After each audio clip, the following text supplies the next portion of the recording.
जय सिया राम। देवियों और सज्जनों, आज हम आप लोगों के सामने ये जैसा कि आप देख रहे हैं, वास्तु से संबंधित कुछ तथ्य आपके सामने रख रहे हैं।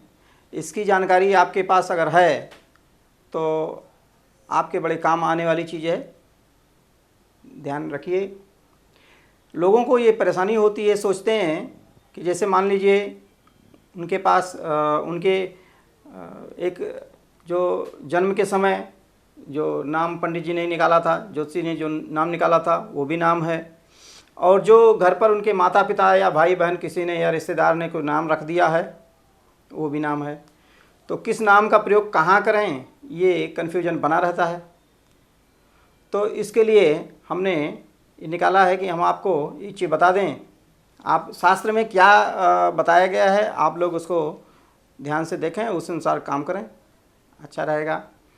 देखें, कहा गया है, देशे ग्रामे गृहे युद्धे सेवायाम व्यवहार के नाम राशे प्रधानत्वम जन्म राशिम न चिंतयेत।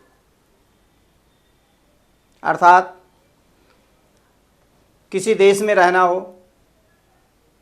बसना हो, घर बनाना हो, पैसा कमाना हो, जो भी परिस्थितियां हैं, तो कौन सा देश आपके लिए कितना लाभप्रद रहेगा, लाभप्रद है नहीं है, स्वास्थ्य खराब हो जाएगा, वापस लौटना पड़ेगा, या आप आगे बढ़ सकते हैं, वहाँ पर पैसा कमा सकते हैं, कैसे करेंगे, इसको देखने के लिए आपकी जो नाम राशि है, जिस नाम से आप पुकारे जा रहे हैं, जो नाम आपका प्रचलित है, वही नाम आपका काम में आएगा। आप देखना ये है कि अगर मान लीजिए जैसे किसी व्यक्ति के 2-3 नाम हैं, कोई शिव बहादुर है, राम बहादुर है, शिवराम है, कई नाम अगर हैं, या चिंटू, मिंटू, पिंटू, पप्पू इत्यादि कई नाम हैं, तो उन नामों में से कोई एक नाम ऐसा होगा जिसके बोलने से वह व्यक्ति जल्दी सोता हुआ है और जग जाता है। तो सोता हुआ व्यक्ति जिस नाम को सुन करके जग जाए वो नाम उसका प्रधान नाम होता है। तो ग्राम में, उस देश के बाद आता है गांव में। अगर ग्राम में, मोहल्ले में, शहर में कहीं भी आप रह रहे हैं, या अपार्टमेंट में आप फ्लैट लेने जा रहे हैं, कहीं भी, तो वहाँ पर भी आपका वही नाम राशि काम आएगी जो आपका नाम है। गृह, घर बनाने के समय मुहूर्त देखने में, या और जो घर से संबंधित जो भी कार्य हैं, गृह प्रवेश इत्यादि का, उसमें भी उसी नाम का प्रयोग किया जाएगा। युद्ध में किसी का वाद विवाद हो गया, मुकदमा हो गया, लड़ाई हो गई, झगड़ा हो गया, कहीं हो गया, तो ये इसमें भी वही नाम प्रयोग आता है। सेवायाम व्यवहार के, जैसे नौकरी करनी है व्यक्ति को, या किसी प्रकार का व्यापार करना है, दुकान खोलनी है, किसी भी प्रकार की इस प्रकार की चीज़ें हैं, तो वहाँ पर भी आपका वही नाम काम आना चाहिए। जन्म जो जन्मपत्री में लिखा हुआ नाम है, जो जन्मपत्री के अनुसार निकला नाम है, उस नाम की आवश्यकता वहाँ नहीं है। व्यवहार के, किसी भी व्यवहार में, कहीं भी जो व्यवहार में प्रयोग आने वाली जो चीज़ें हैं, सब जगह आपके नाम राशि का ही है। नाम राशि प्रधानत्वम जन्म राशि न चिंतयेत। ये साफ साफ लिखा है कि नाम राशि का प्रयोग ही किया जा सकता है, जन्म राशि का प्रयोग यहाँ करना आवश्यक नहीं है। दूसरा लिखा है कि काकण्याम वर्ग शुद्धौ च दाने द्यूते जरोदये मंत्रे पुनर्भू विवाहे च नाम राशि प्रधानता। अर्थात जब कभी आप किसी ज्योतिषी के पास जाएंगे निकालने के लिए मुहूर्त, या ये देखने के लिए कि क्या ये जगह हमें सूट करेगी नहीं सूट करेगी, वो फ़ायदेमंद है नहीं फ़ायदेमंद है, तो वहाँ पर एक काकड़ी विचार होता है।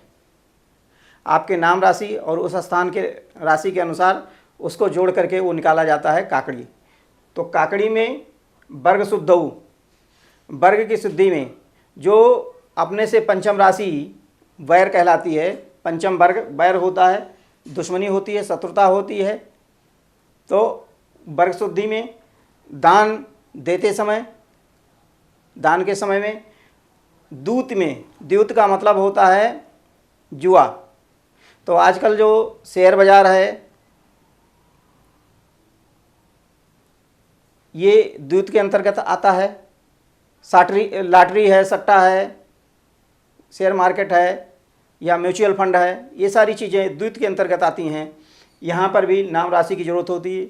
किसी प्रकार का स्वास्थ्य अस्वस्थ होने पर देखा जाता है कि क्या परेशानी है, उसमें भी नाम राशि की आवश्यकता होती है।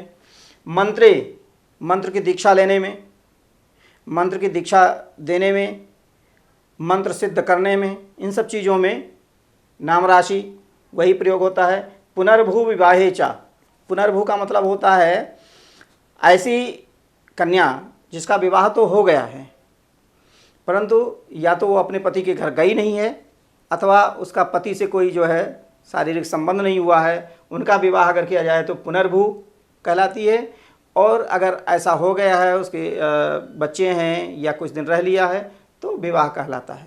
तो इन पुनर्भू और विवाह दोनों में भी नाम राशि की प्रधानता होती है और जन्मपत्री जो है उसकी नहीं मिलानी जानी चाहिए। जन्म राशि से, नाम राशि से ही उसकी जो है ग्रह योग मिलाए जाते हैं। ये हो गया मेरे विचार से। अब आप लोगों के संबंध विचार में, मन में किसी प्रकार की कोई शंका नहीं होगी, सब समझ गए होंगे। आपकी नाम राशि की ही आवश्यकता है, नाम राशि से ही आपका काम चलने वाला है। अब हम आपको ये बताना चाहते हैं कि घर बनवाना कब, गृहारंभ कब शुरू करना चाहिए, किन किन महीनों में। देखें, ये वास्तु प्रकरण है तो वास्तु में हम आपको वो सारी चीज़ें बताएंगे जिसकी आपकी को आवश्यकता पड़ती है। देखें, वैशाखे श्रावणे मार्गे पौषे फाल्गुन के तथा कन्या युग्म धनुर्मीने भिन्न रासो खौ स्थिते। अर्थात कहते हैं कि वैशाख महीने में घर बनाना शुरू करना चाहिए, श्रावण में शुरू कर सकते हैं, मार्गशीर्ष यानी अगहन में शुरू कर सकते हैं, पौष महीने में शुरू कर सकते हैं, फाल्गुन में शुरू कर सकते हैं। ये जो 5 महीने दिए गए हैं गृहारंभ के लिए सबसे अच्छे माने जाते हैं। अन्यथा मुहूर्त के अनुसार न कार्य करने पर कभी घर बीच में अटक जाता है, कभी और बाधाएं आ जाती हैं, कभी किसी प्रकार की समस्या हो जाती है। मुहूर्त की आवश्यकता होती है। तो कहते हैं कि वैशाख में, श्रावण में, मार्ग में, पौष में, फाल्गुन में, इन महीनों में गृहारंभ किया जाता है। लेकिन उसमें एक शर्त है, कहते हैं कन्या युग्म धनुर्मीने। कन्या का सूर्य हो या मिथुन राशि का सूर्य हो या धनु राशि का सूर्य हो और मीन राशि का सूर्य हो, तब ये महीना अगर है भी तब भी जो है आप घर नहीं बना सकते। ये शुद्धि होनी चाहिए। इन 4 राशियों में अगर सूर्य है, कन्या राशि में हो, मिथुन राशि में हो, धनु राशि में हो या मीन राशि में हो, इन राशियों में अगर सूर्य उपस्थित हैं या सूर्य गोचर कर रहे हैं तो आप इन महीने में भी जो है नहीं बना सकते। अब ध्यान ये रखना है कि वैशाख का महीना हो, लेकिन ये देखिए कन्या राशि में उस समय तो होंगे नहीं, मीन में भी ज़्यादा संभावना नहीं है, मिथुन में संभावना नहीं है, मीन की संभावना बनती है। तो ये जो महीने वैशाख का महीना हो लेकिन इन 4 राशियों में सूर्य ना हो, श्रावण का महीना हो, इन 4 राशियों में सूर्य ना हो, मार्गशीर्ष का महीना हो, इन 4 राशियों में सूर्य ना हो, पौष का महीना हो, इन 4 राशियों में सूर्य ना हो, लगभग 15 दिसंबर के आसपास सूर्य धनु राशि के हो जाते हैं पौष महीने में। तो 15 दिसंबर से पहले आप गृहारंभ शुरू कर सकते हैं, प्रारंभ कर सकते हैं घर बनाना। ये मुहूर्त होता है। और भिन्न राशो खौ स्थिते, अन्य राशियों में अगर सूर्य हैं तो आप इन महीनों में बना सकते हैं, घर गृहारंभ हो सकता है। अब मेरे समझ से करीब करीब जो है बिल्कुल क्लियर हो गया है। अगर किसी व्यक्ति को, आप लोगों को किसी प्रकार का कोई शंका हो, संदेह हो, कोई बातचीत करना चाहते हो, कोई प्रश्न हो मन में, अथवा मुहूर्त जानना चाहते हो या वास्तु से संबंधित आपकी जिज्ञासा हो, तो दिए गए नंबरों पर आप संपर्क कर सकते हैं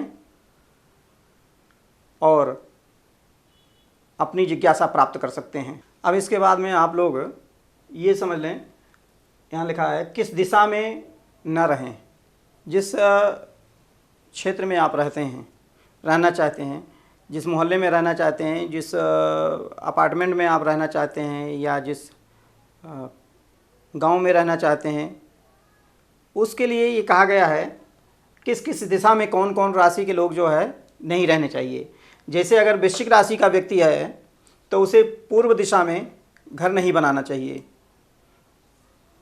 ये अगर अपार्टमेंट में भी हैं, आप देख लीजिए कहीं उस अपार्टमेंट में जो आप फ्लैट लेना चाहते हैं वो पूर्व दिशा में तो नहीं है, ये आपके लिए हानिकारक रहेगा। कभी कभी लोग कहते हैं कि जब से मैं इस घर में आया तब से मैं बर्बाद हो गया, या अथवा जिस घर में आया तो बहुत मेरी उन्नति हुई। तो उनका कारण यही है कि वृश्चिक राशि में पूर्व दिशा में नहीं घर बनाना चाहिए या लेना चाहिए। मीन राशि वालों को आग्नेय कोण में नहीं बनाना चाहिए, और कन्या राशि वालों को दक्षिण दिशा में नहीं बनाना चाहिए। कर्क राशि वालों को नैऋत्य दिशा में नहीं बनाना चाहिए, और धनु राशि वालों को पश्चिम दिशा में नहीं बनाना चाहिए। तुला राशि वालों को वायव्य में नहीं बनाना चाहिए, रहना चाहिए, और मेष राशि वालों को उत्तर दिशा में नहीं रहना चाहिए, और कुंभ राशि वालों को ईशान दिशा में नहीं रहना चाहिए। शेष जो ये राशियां हैं 4, वृष, मिथुन, सिंह, मकर, इनको मध्य में नहीं रहना चाहिए। इतना ध्यान रखना चाहिए, सब लोग इतना ध्यान रखें तो इससे आपको बहुत फ़ायदा हो सकता है, लाभ हो सकता है।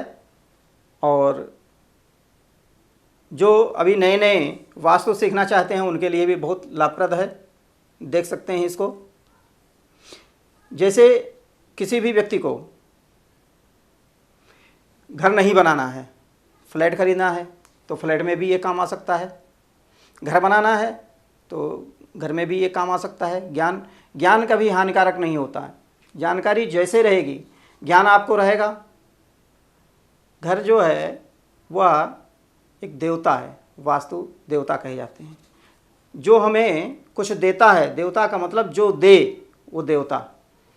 घर हमको शांति देता है, गर्मी से बचाता है, सर्दी से बचाता है, वर्षा से बचाता है, और हर प्रकार की सुविधा देता है, परिवार के साथ रहने का आनंद देता है। इसलिए वास्तु देवता है।